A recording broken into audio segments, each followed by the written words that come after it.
Bureau du Parlement européen à Milan. Avec moi, nous avons notre collègue Muriel, qui est la responsable du bureau de Marseille.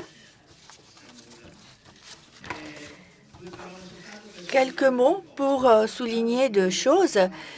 Eh bien, on est dans une salle de classe universitaire et l'idée aujourd'hui n'était pas celle d'avoir un grand colloque.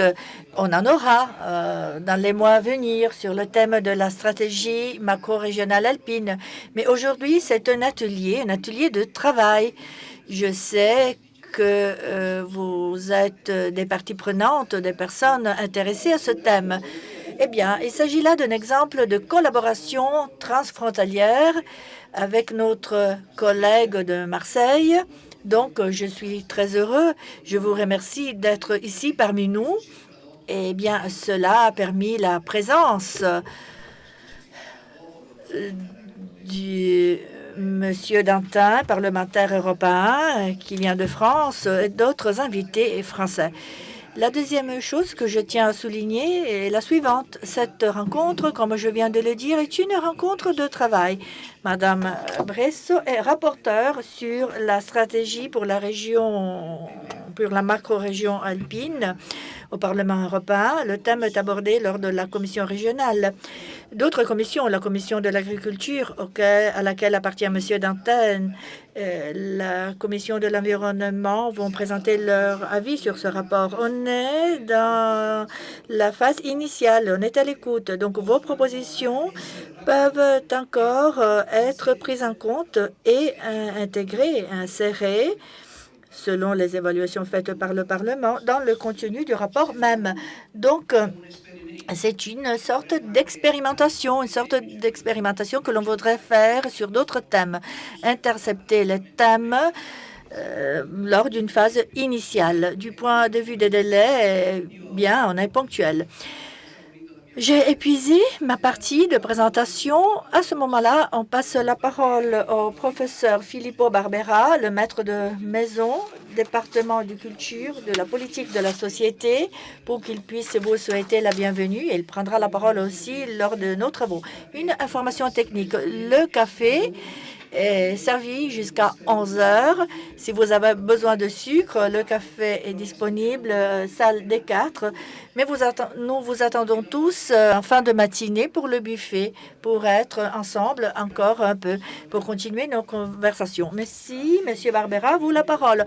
Bienvenue à toutes et à tous. Nous sommes très heureux d'accueillir cet atelier de travail. Je vous souhaite la bienvenue au nom du professeur Franca Rongarolo, directeur du département de la culture, des politiques de la société.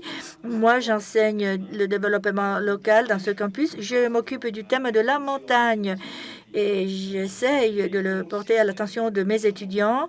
Donc, nous nous réjouissons de cette occasion. Nous espérons qu'il s'agira d'une occasion fructueuse qui pourra servir aux rapporteurs et aux participants pour partager ensemble une image et une stratégie commune. Merci beaucoup de votre attention.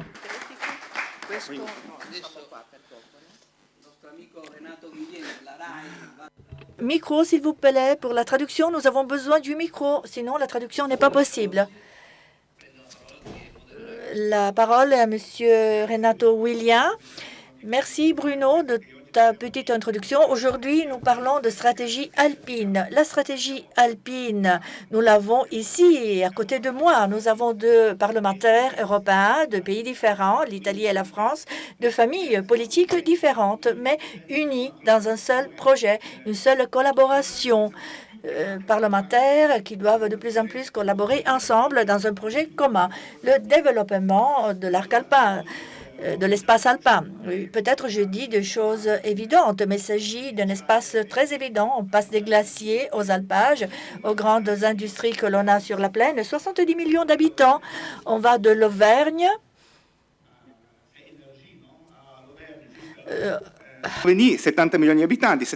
de l'Auvergne jusqu'à la Slovénie, donc c'est un véritable défi très important. Comme cela a été dit par Bruno, On pourrait dire qu'il s'agit de travaux en cours.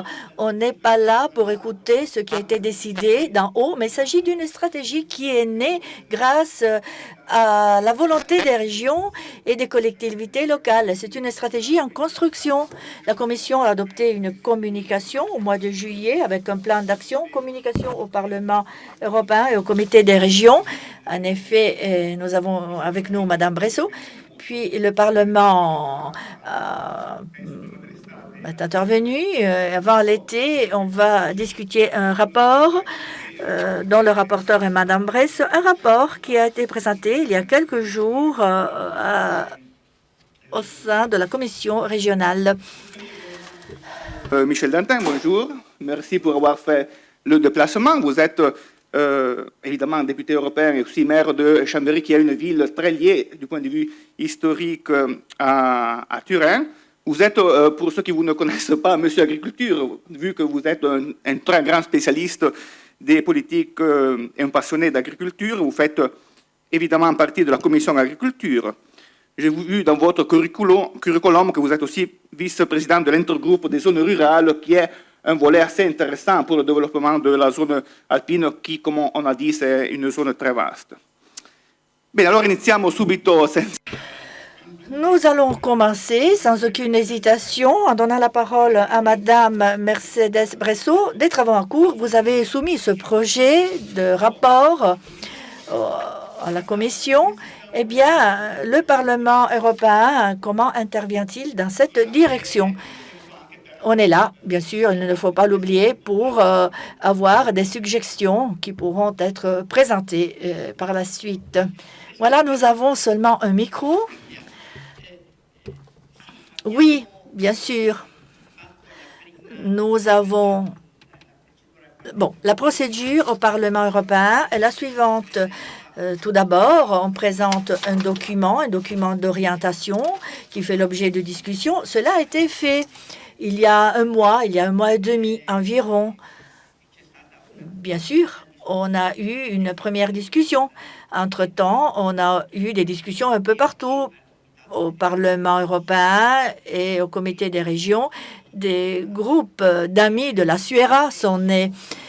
Mardi dernier, moi, j'ai présenté le rapport, j'ai présenté le projet de rapport qui a fait l'objet de discussions. Moi, j'ai eu également fait des rencontres pour discuter avec un peu plus de tranquillité en vue des amendements qui doivent être présentés avant le 26 avril. Puis on a un mois de temps. Pourquoi? Parce que les traductions sont nécessaires. Et une fois les traductions faites, moi, je vais travailler pour proposer des compromis, des amendements de compromis, voir quels sont les amendements acceptables ou pas. Et on aura une réunion des Shadows le 26 mai. Je le dis pourquoi? Parce que si quelqu'un souhaite envoyer des observations, il devrait le faire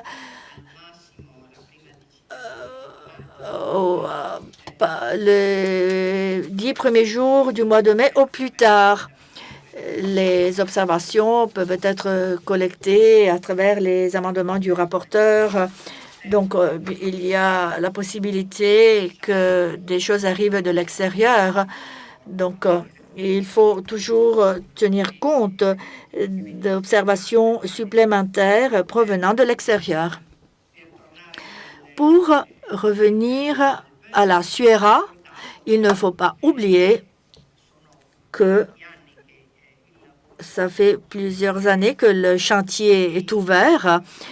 L'approbation finale de la stratégie a eu lieu au Conseil européen du mois de décembre. Elle a été présentée officiellement à Ljubljana fin janvier. Donc maintenant, on est dans la phase de mise en œuvre. Le Parlement, le Comité des régions s'était déjà exprimé sur la stratégie. Ils l'avaient évaluée de façon positive. Ils avaient donné des indications pour préparer le programme stratégique qui a été approuvé. Maintenant, nous travaillons non plus sur les idées, mais plutôt sur la mise en œuvre, voir comment on peut mettre en œuvre ces idées-là. Donc, à mon avis, il importe de souligner qu'il s'agit de la première stratégie macro-régionale qui concerne une région de montagne, une énorme région de montagne, la région de montagne la plus importante de toute l'Europe. Les trois autres, comme vous le savez bien, concernent des régions d'eau, la mer Baltique, le Danube et la région adriatique et ionienne, que nous avons voulu fortement en tant qu'Italie. La mer Baltique et l'Adriatique ont été traversées par le rideau de fer. Donc, on a essayé de recoudre. On a encore beaucoup de pays qui ne sont pas encore membres de l'Union européenne ou pays qui ne seront jamais membres de l'Union européenne, tels que la Russie. Mais pour la stratégie adriatique et ionienne, on a différents pays qui sont à différentes étapes d'adhésion. Et peut-être, dans le plus bref délai, ils vont faire partie de l'Union européenne. Donc, ces pays-là avaient des caractéristiques tout à fait particulières. Pour le Danube aussi, là, on avait le rideau de fer qui séparait les pays. Donc, la logique, c'est de recoudre. Cette logique n'existe pas. Hein. Oui, bien sûr, à Gorizia, on avait un petit rideau de fer, mais cette caractéristique n'appartient pas aux Alpes. Les Alpes ont connu des guerres terribles. Bon, si vous allez sur les montagnes du Trente ou de la Vénétie, du nord de la Vénétie, alors là, voilà, l'orographie des territoires a été changée. Il y a des trous immenses qui ont été produits par les bombes. Maintenant, il y a l'herbe, mais tout cela est encore visible. Je pense surtout à la Première Guerre mondiale, à la Seconde aussi. Eh bien, les zones alpines ont été un véritable théâtre de tragédie. Donc, de ce point de vue-là, bien sûr, il faut reconstruire une identité alpine au-delà des guerres. Mais à partir de la Seconde Guerre mondiale, les Alpes, depuis longtemps déjà, représentent un endroit de coopération et de travail. Bon, beaucoup de situations ont changé, c'est vrai. En effet, par le passé, je le dis, pourquoi? Parce que nous, on est le résultat. Nous, les Piémontais, les Savoyards aussi, nous, on est le produit d'une façon de gérer les Alpes qui était différente.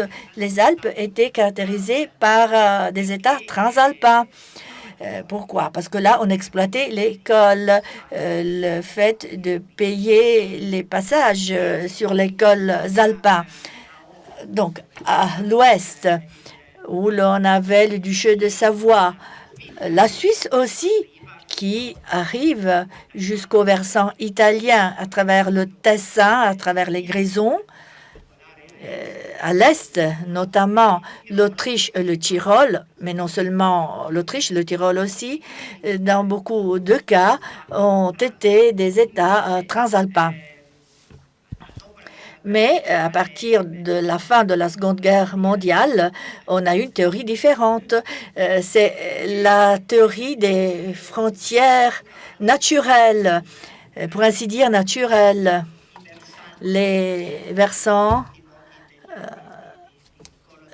les lignes faîtières, les lignes faîtières représentent la frontière, les lignes de partage des eaux. Et ces années-ci, dans les décisions qui ont été prises par l'Union européenne, les grands axes de transport est-ouest, nord-sud qui traversent les Alpes, du Gothard au Brenner, les lignes de transport vers l'est, le Lyon-Turin, eh bien, il s'agit là de lignes de transport qui vont court-circuiter les Alpes. L'un des points qui a été traité dans la stratégie macro-régionale alpine a été le suivant. Comment connecter l'espace alpin et péri-alpin à ces axes de transport? Sinon, il s'agirait de tubes qui ne laissent rien sur le territoire. Donc, comment créer des systèmes de transport locaux en mesure de se connecter et en mesure d'exploiter au maximum ces grands axes de transport. Donc, la partie concernant les axes de transport n'est pas là parce que là, on a déjà pris les décisions, mais on a toutes les connexions non seulement routières, mais les connexions informatiques aussi. Les Alpes ont d'importants problèmes de connexion, surtout les zones de haute montagne. Et puis, il y a aussi un autre thème. On en a beaucoup parlé hier lors de la réunion des Shadows, les connexions électriques. Les Alpes sont traversées par les électroducs les plus grands d'Europe. Ils ont créé des problèmes. On n'a pas de royalty qui pourrait compenser les zones alpines pour ce qui est des impacts sur l'environnement et sur le territoire. Donc, des changements sont en cours dans le système des relations internationales et des transports. Il faut, bien sûr, c'est ce que l'on dit, il faut redessiner une stratégie pour la grande région alpine. La région alpine, c'est l'une des régions parmi les plus productrices de l'Europe. Les Alpes, pour nos pays, ont été à l'origine des activités industrielles. Les activités industrielles sont nées dans les vallées alpines pour des régions évidentes, disponibilité en eau, en énergie. Les grandes zones péri-alpines, aujourd'hui au nord, au sud, à l'est et à l'ouest des Alpes, comptent parmi les zones les plus industrialisées de l'Europe. L'industrie est descendue vers la plaine. C'est l'une des zones ayant une énorme quantité de touristes, 100 millions de touristes par an, un chiffre en croissance, mais il y a de graves problèmes de changement climatique et des coûts importants si l'on veut lutter contre le changement climatique. Donc, il s'agit d'une situation qui change profondément, qui est en train de changer profondément. Voilà pourquoi il faut se doter d'une nouvelle stratégie pour l'avenir. Il ne faut plus compter sur les choses qui existaient par le passé, mais il faut se doter d'une nouvelle stratégie d'avenir. Le grand thème transversal qui concerne la totalité de la stratégie et qui la diversifie un peu des autres, c'est le thème de la gouvernance. Bon, dans les autres cas, on a toujours eu une grande initiative de la part des États, pour les raisons que l'on a évoquées tout à l'heure. Ici, l'initiative est une initiative d'en bas vers le haut, bottom-up. Cette initiative a été voulue par l'ensemble des régions alpines et par beaucoup de communautés de différentes dimensions et de différents niveaux. Je pense aux villes, je pense aux municipalités, aux communautés de montagne, aux associations de communes de montagne. Donc, elle a été envisagée par la société. Et puis, ce sont les États qui l'ont accepté. Hein. Et les États, les capitales, elles sont loin des Alpes, donc elles ne pouvaient pas y penser. Eh bien, aujourd'hui, bon, et là, c'est ma deuxième observation. La procédure européenne pour approuver les stratégies macro-régionales présente, moi, ici, devant moi, j'ai des fédéralistes, présente du point de vue fédéral européen des lacunes parce qu'il s'agit d'une stratégie intergouvernementale. Elle naît formellement d'une initiative des États qui demande à la Commission de présenter un projet, un document, un plan stratégique. Mais, comme je viens de le dire, sa naissance est une naissance différente par rapport à ce qui se passe au niveau européen. Ce n'est pas la Commission qui prend l'initiative, comme c'est le cas d'habitude, mais ce sont les États. Grâce aux régions, mais formellement, ce sont les États qui présentent la proposition au Conseil européen et après l'instruction, on passe à l'approbation.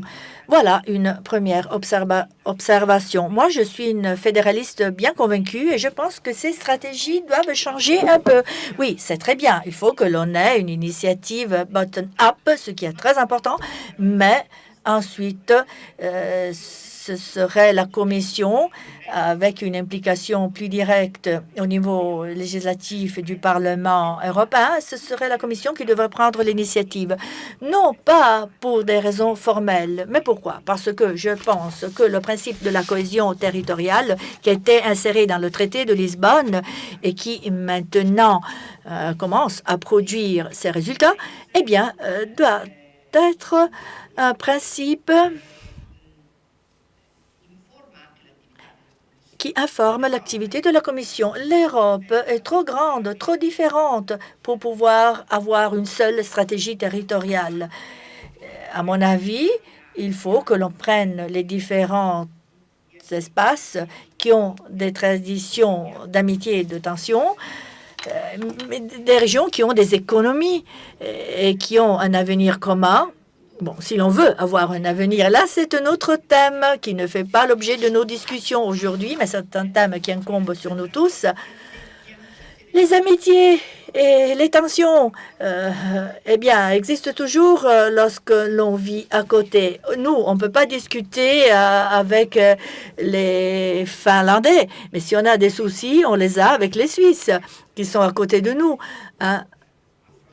L'un de nos problèmes consiste à aborder en toute amitié et au sein de la stratégie la question des navetteurs qui concerne la totalité des pays européens avec la Suisse. Mais il y a là des problèmes qui concernent l'Autriche et la Slovénie, l'Italie et la Slovénie, le problème des travailleurs transfrontaliers. Donc, il serait souhaitable que, sur la base des initiatives locales, la Commission prenne en compte les stratégies macro-régionales comme l'un des outils pour construire, pour dépasser les frontières et pour construire l'Europe d'en bas avec la collaboration des territoires. Voilà pourquoi je dis que l'on devrait renverser le système de la gouvernance. En deuxième lieu, le deuxième point, qui est l'un des points stratégiques de la stratégie de la SUERA, la question de la gouvernance. Ici, on est confronté à une zone avec des régions fortes, régions qui ont dans la quasi-totalité le pouvoir législatif, sauf les régions françaises. Mais aujourd'hui, les régions françaises ont plus de pouvoir. Elles gèrent les fonds européens. Donc, toutes les autres régions ont un pouvoir législatif. Il s'agit presque d'État, comme c'est le cas pour les cantons suisses.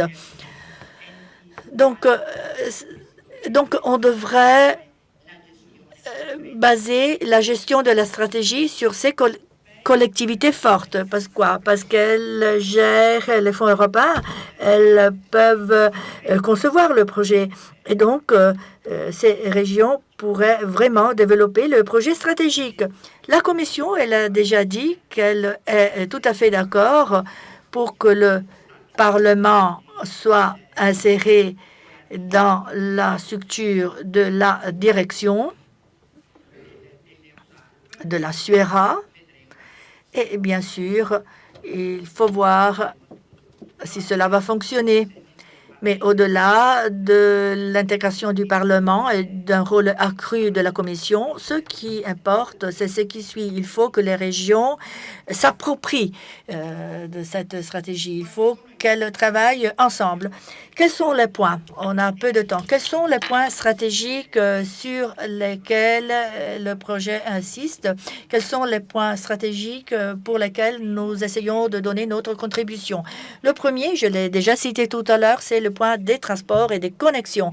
Inutile de trop s'attarder là-dessus, mais c'est tout à fait évident que l'on peut expérimenter des choses très intéressantes dans les zones alpines.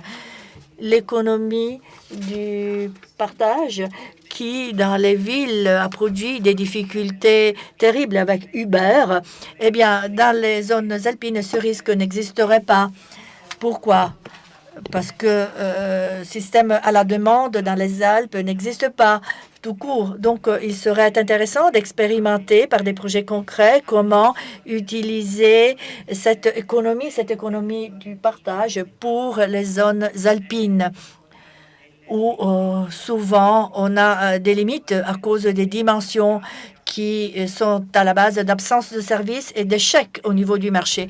Là, il y a toute la question de l'expérimentation, d'expérimenter des modalités novatrices de services pour éviter que dans ces zones, les services ne manquent pas.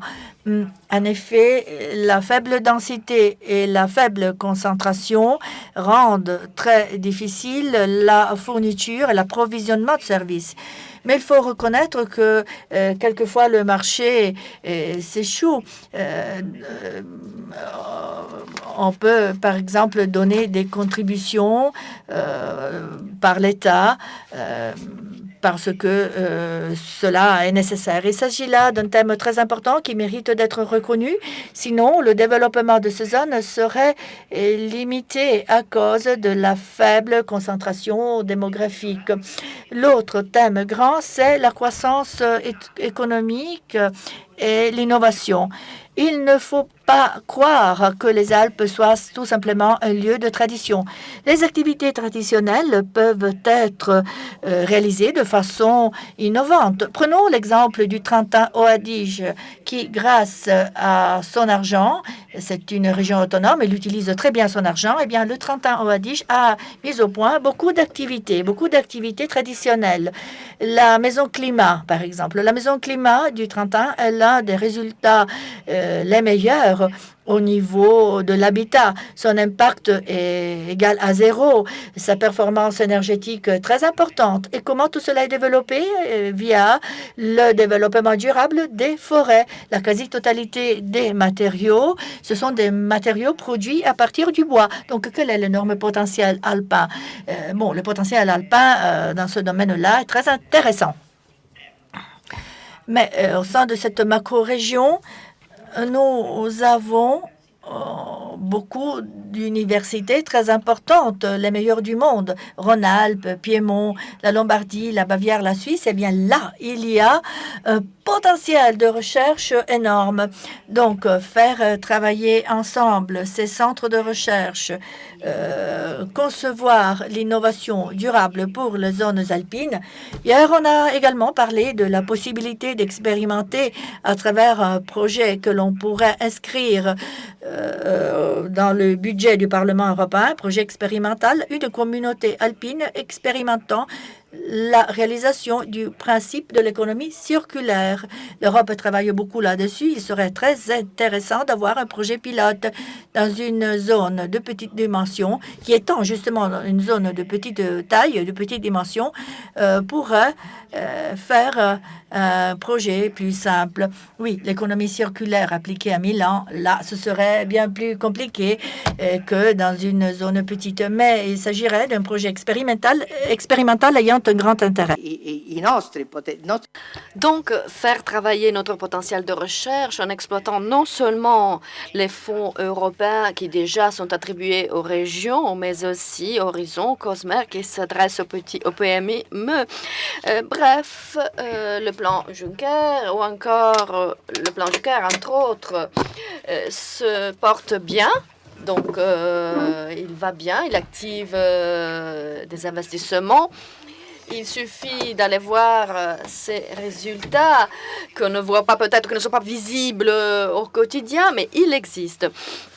En Italie aussi, le plan Juncker a sollicité la mise en place de plateformes pour l'instant nationales qui sont autant de véhicules financiers, un ensemble de banques qui utilisent les garanties du plan Juncker pour assurer des financements à des coûts très bas aux initiatives économiques. Donc, pourquoi ne pas avoir une plateforme commune pour la macro-région pouvant lancer les projets, les financer ensuite. Donc, lorsqu'on parle d'innovation, l'innovation financière également est capitale. Mais il faut faire en sorte que ça devienne un lieu d'innovation axé sur le principe de durabilité. Car, et voilà, il y a toute la partie, le volet environnemental, nous, on a le plus grand patrimoine européen de biodiversité. Bref, les Alpes, sans aucun doute, bon, ont un patrimoine environnemental énorme. C'est un véritable concentré de biodiversité. On a tous les climats du monde dans leur verticalité. Donc, les Alpes ont un potentiel énorme. La flore, à partir de la flore glaciaire jusqu'à la flore méditerranéenne, pensons aux lacs aussi. Le patrimoine lacustre est immense. Aussi, on a le plus grand patrimoine de lacs parmi les plus beaux en Europe et dans le monde aussi. Donc, un potentiel touristique existe et un potentiel de diversité biologique. Il s'agit d'harmoniser l'économie durable et la valorisation de la biodiversité. Voilà un sujet que nous considérons comme très important et sur lequel on pourrait vraiment travailler. Et il est vrai aussi que la lutte au changement climatique est essentielle et l'adaptation au changement climatique va être un enjeu majeur pour les Alpes.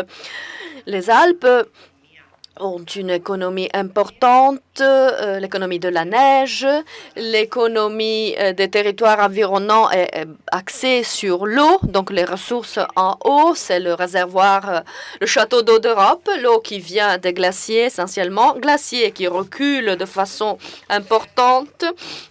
Et voilà, quelques degrés de température plus peuvent provoquer des dégâts et des déséquilibres importants dans l'écosystème alpin.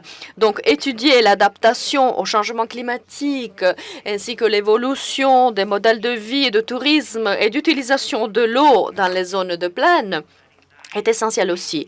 Le riz, le maïs, dans les zones de plaine, voilà autant de cultures, et puis encore tout l'élevage.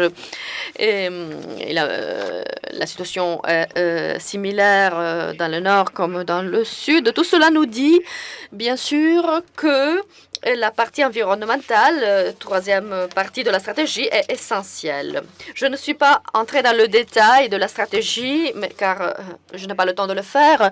Mais si on veut, par exemple, promouvoir le développement d'énergie renouvelable, eh bien, les Alpes sont le lieu d'excellence pour le faire, car tout est possible à partir de l'énergie éolienne, donc le vent qui existe partout dans les montagnes, et les éoliennes, les pales éoliennes, à mon avis, ne sont pas si mal que ça. Ça donne le sens de la modernité durable, à mon avis. Bien sûr, cela ne doit pas aller au détriment des forêts, mais là,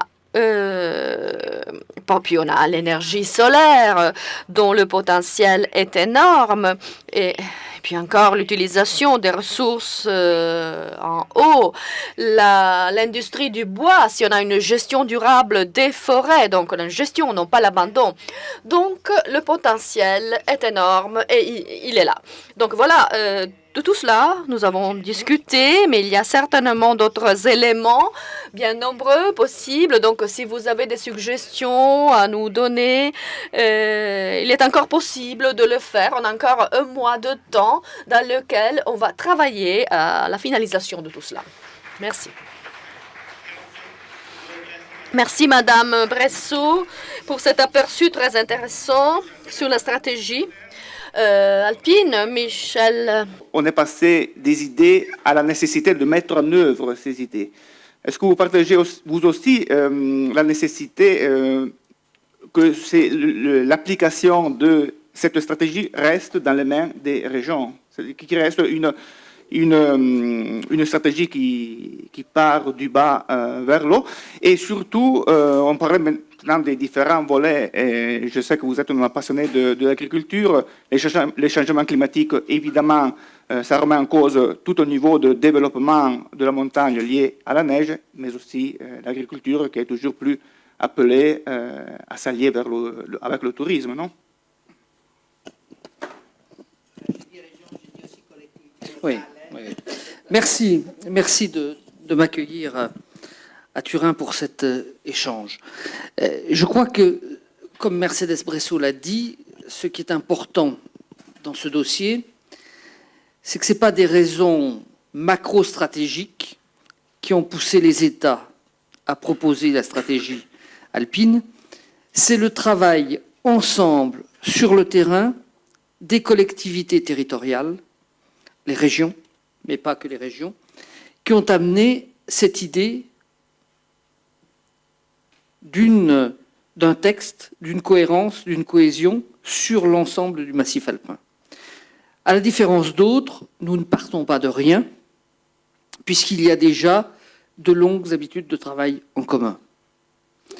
Mais la montagne crée psychologiquement des barrières supplémentaires au travail partenarial. Le traité de Lisbonne a mis en évidence la nécessité d'une cohésion territoriale, car nous avons la certitude, la conviction plus exactement, qu'il ne peut pas y avoir une Europe prospère s'il y a de larges parts du territoire qui sont finalement des points morts, des poids morts pour les autres territoires. Et donc mettre la cohésion territoriale en avant, c'est donner à nos régions un outil, une raison supplémentaire d'agir. Je viens de la région qui est juste de l'autre côté des Alpes, et j'ai l'habitude de dire, quand j'explique l'enjeu des questions transfrontalières en France, qu'en France, un département a généralement 4 côtés. Les départements frontaliers n'ont que 3 côtés, puisque le côté frontière reste un côté qui est largement sous-utilisé. Et nous devons tout mettre en œuvre pour favoriser et développer les échanges sous toutes leurs formes à travers cette barrière qui est encore trop imperméable. Nous avons 2 raisons au moins de le faire. La première, c'est parce qu'on sait bien que de l'échange naît la richesse. Mais c'est parce que, également, de nos différentes expériences peuvent naître un enrichissement commun. Mercedes Bresso a souligné combien nous avions dans cet arc alpin un réseau notamment d'universités parmi les meilleurs au monde. Elle travaille beaucoup en réseau, mais elle travaille en réseau avec des universités américaines, des universités chinoises, des universités mexicaines, et le réseau de travail entre nos universités est trop insuffisant. Certes, il y a eu des initiatives, de belles initiatives, mais reconnaissons-le, elles reposent très souvent sur des individus. Un prof qui a des relations personnelles avec un autre prof dans une autre université, ils font des choses formidables ensemble le temps d'une carrière, et puis le jour où ils s'en vont, tout tombe. Bon. Or, la génération qui vient a besoin de cette ouverture et de cette préparation au travail partenarial. L'Europe, on a l'habitude de lui, et surtout en ce moment, de lui faire porter tous les maux de la terre, en oubliant de mettre en évidence ce qui marche. Quel est le territoire au monde qui est aujourd'hui le premier exportateur mondial? L'Europe, l'Union européenne. Je suis désolé, et je le dis aux journalistes qui sont dans la salle, vous n'en parlez jamais. On parle de ce qui ne va pas, on parle de la montée des nationalismes, mais pourtant, c'est bien cette mise en commun du marché unique qui nous a permis de renforcer nos capacités et d'être les meilleurs au monde. Alors évidemment, quand on parle d'être les meilleurs au monde, on a trop souvent tendance à résumer le succès de l'Europe à Airbus. Et nous n'avons pas assez d'Airbus entre nos différents pays et en nos différentes industries. L'initiative que nous prenons aujourd'hui, que nous portons à travers cette initiative des Alpes, eh bien, elle doit nous permettre de créer ces partenariats à tous les niveaux. Alors, oui, il n'y aura pas des moyens financiers supplémentaires énormes, encore que je vais y revenir. Mais il y a une solution, c'est d'utiliser au moins les crédits européens dans un sens commun qui permettent de nous faire avancer ensemble. Et puis, à partir du moment où le texte sera définitivement adopté, où cet espace de coopération existera, comme cela a été dit, nous aurons, grâce à la BEI, des moyens supplémentaires importants. C'est l'une des applications du plan Juncker. À un moment où nous sommes tous à la recherche d'argent pour porter des projets et d'argent pas cher, il y a peut-être là une solution pour que nous puissions avancer ensemble. Alors, on peut décliner par sujet. Il y a des sujets où les choses viennent facilement à l'esprit. Il y a d'abord tout ce qui concerne le numérique, la couverture du territoire. Nous avons là un chantier immense. Nous avons également la question du tourisme, avec cette question qui n'est plus du futur, mais qui est bien du présent, du changement climatique.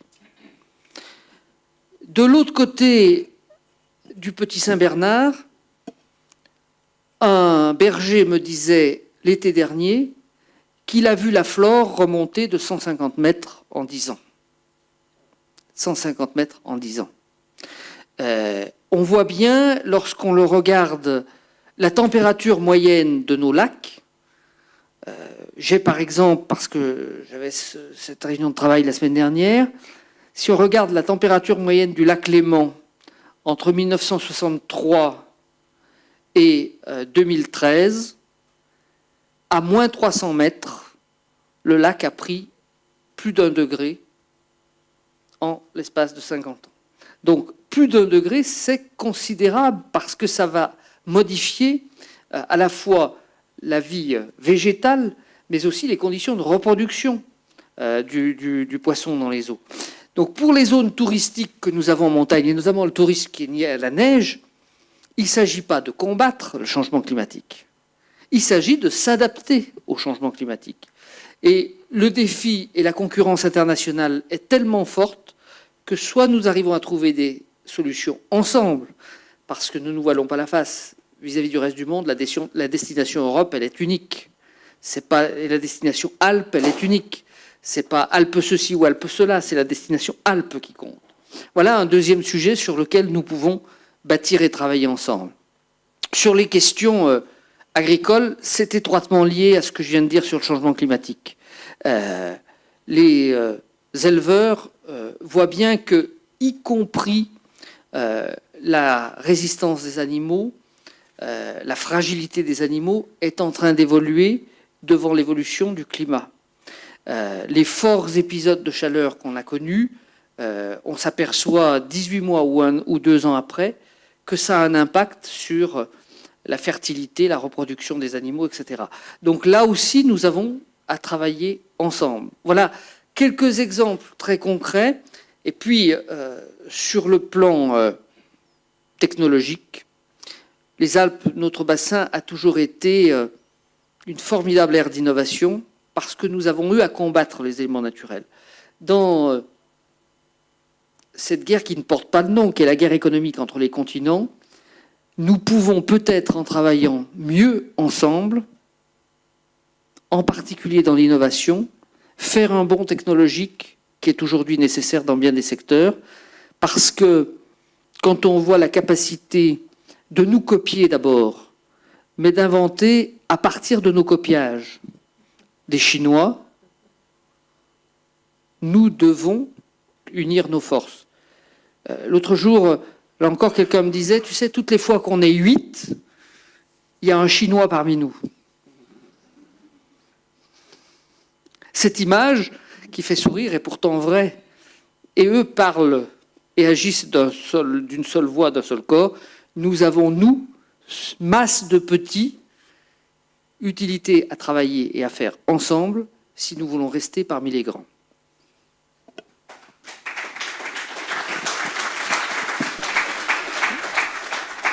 Merci, M. Dantin.